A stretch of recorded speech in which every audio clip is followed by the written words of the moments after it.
Hello everyone, I'm Sebastian Y and this is Foundations of Economics. In this video we're going to talk about international trade. So far in these lectures, although we haven't explicitly mentioned it, we've been thinking about the supply and demand for a good within a country, which we would call the domestic supply and demand. We will consider the market for a good in a small country that is currently isolated from the rest of the world. The domestic demand and supply are the same functions we've been working with up to this point. These are also shown in the graph. The equilibrium price is 6 and the quantity is 20. If this country is not trading with the rest of the world, we say it is in autarky. The consumer surplus will be this triangle, and the producer surplus will be this triangle. Consumer surplus is 20 times 4 divided by 2, which is 40. Producer surplus also has a base of 20, a height of 4 divided by 2, which is also going to be 40. And our total surplus will be the sum, which is 80. Autarky is going to be our baseline point, which we are going to compare the different situations once we open up the country to international trade. Autarky is going to be our baseline comparison point when we look at a few different situations that can arise when the country is opened to international trade. We are going to assume this country is small relative to the rest of the world. This implies that if the country opens up to international trade, the prevailing world price will overtake the domestic price and become the price within the country. The world price might be higher or lower than the domestic price. If the world price is higher than the domestic price, then that means that this country has a comparative advantage in this good relative to the rest of the world. And if the world price is below the domestic price, that means the rest of the world has the comparative advantage in this good relative to this country. We're first going to look at the situation where the world price is higher than the domestic price. Suppose the world price is 7. We're going to draw a horizontal line across the graph at 7 for our world price. Domestic demand is now going to be 15, and domestic supply is going to be 25. What normally happens when the price is above equilibrium and quantity supplied exceeds quantity demanded is a surplus. But remember that we are now open to trade with the rest of the world. The excess units supplied are now going to be exported to other countries. Since this country has the comparative advantage in the good, they're going to end up selling it to others. Let's look at the welfare implications of the case where we are exporting. Consumers are now paying a higher price than before, 7, and buying 15 units. The consumer surplus will be this triangle. Producers are receiving a higher price than before, 7, and they are selling a total of 25 units, and so the producer surplus is going to be this triangle. Consumer surplus will be a base of 15 times a height of 10 minus 7, which is 3, divided by 2, which is 22.5. The producer surplus has a base of 25, a height of 7 minus 2, which is 5, divided by 2, which is 62.5. To get the total surplus, we'll just add these two up to get a total of 85. Comparing this back to autarky, the consumers used to get a surplus of 40. They are now worse off. The producers also used to get a surplus of 40. They are better off. But the gains to the producers exceed the losses to the consumers, and total surplus has gone up. We can see this on the graph where this triangle right here has been added to the total surplus that was not there before in autarky. We will now consider the case where the world price is below the domestic price. Suppose that the world price is 4.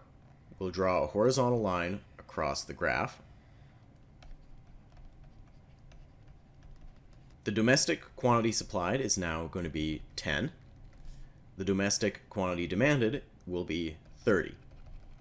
Normally, when the price is below equilibrium and quantity demanded exceeds quantity supplied, there is going to be a shortage. But once we're opened up to trade, the difference will be made up in imports. In this case, we're going to have 20 units imported. Let's look at the producer and consumer surplus when we are importing.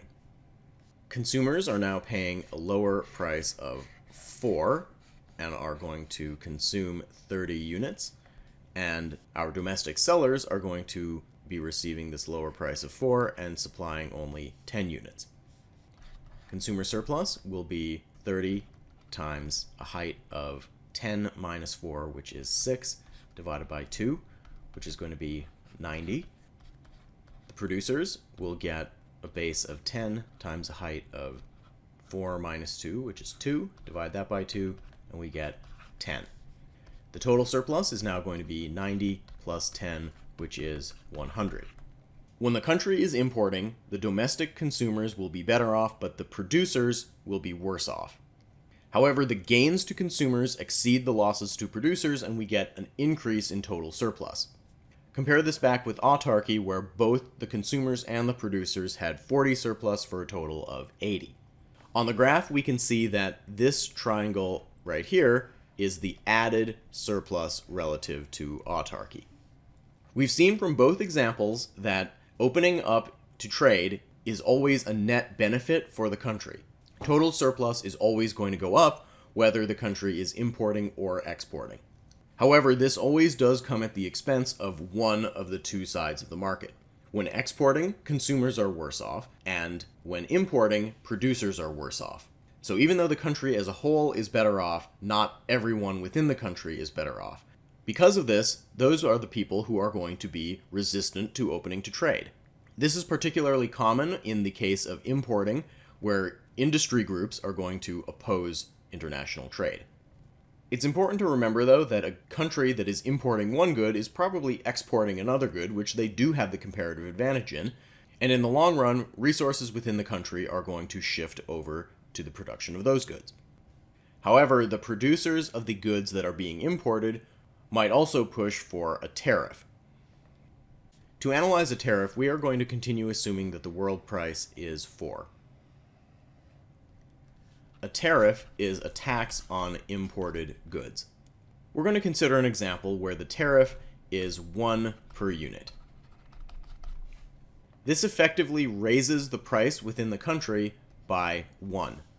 So we're going to take the world price, and we're going to shift it up by 1, and then draw in the new effective price within this country. We now have a quantity supplied of 15 and a quantity demanded of 25. Comparing this to free trade without a tariff, the domestic quantity supplied has gone up and the domestic quantity demanded has gone down. The consumer surplus is now going to be this triangle right here, and the producer surplus is going to be this triangle right here. Consumer surplus has a base of 25, a height of 10 minus 5, which is 5. Divide that by 2, and we get 62.5. Producer surplus has a base of 15, a height of 5 minus 2, which is 3. Divide that by 2, and we get 22.5. We're not quite done yet because we have a tariff, which means the government is going to have some revenue. To calculate the tax revenue, they are collecting a tax of 1 on each unit that is being imported.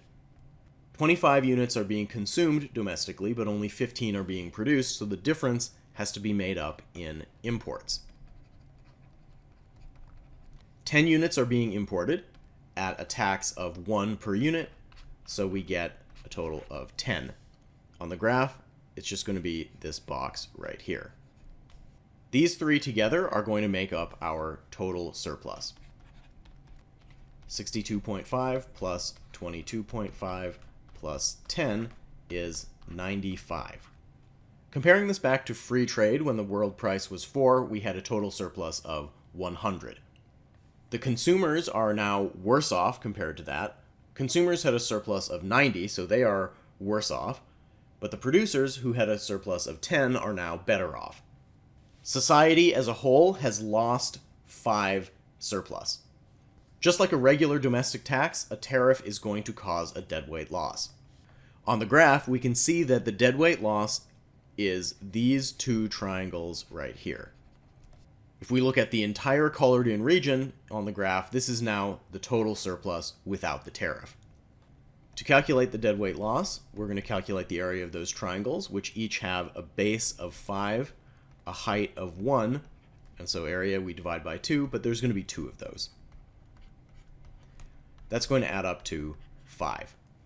This is also the difference between 100 and 95, which is the total surplus before and after the tariff.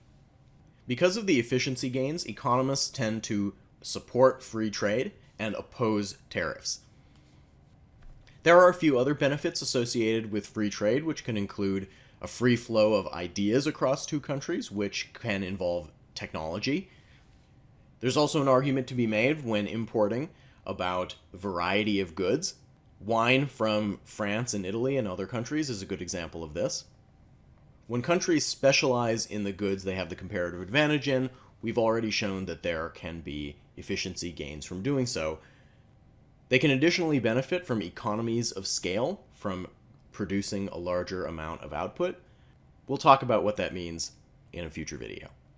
For now, that's everything that you need to know about how to analyze international trade.